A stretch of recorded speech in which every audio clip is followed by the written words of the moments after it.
നൂറ്റാണ്ടുകൾ പിന്നിട്ട സത്യവിശ്വാസത്തിന്റെ പ്രതീകം വിശുദ്ധ ഗീവർഗീസ് സഹദ. ക്രിസ്തീയതയെ തച്ചുടയ്ക്കാൻ ഒരുമ്പിട്ടിറങ്ങിയ റോമാ ചക്രവർത്തിമാർക്ക് മുമ്പിൽ മിന്നൽ പിണരുകൾ പോലെ ജ്വലിച്ചു നിന്ന ധീര രക്തസാക്ഷികളിലെ പ്രമുഖൻ, ചക്രവർത്തിയുടെ സർവ്വസൈന്യാധിപൻ, അതിസുന്ദരനും യോഗ്യനുമായ യുവാവ്, ആയോധനകലകളിൽ അഗ്രഗണ്യൻ, നീതിയുടെയും ന്യായത്തിന്റെയും വക്താവ്, തിന്മയോട് സന്ധിയില്ലാത്ത സമരവും പ്രതിരോധവും പ്രഖ്യാപിച്ച വീരൻ.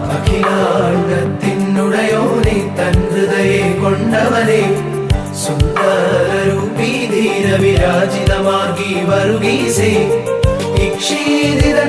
രക്ഷകനേ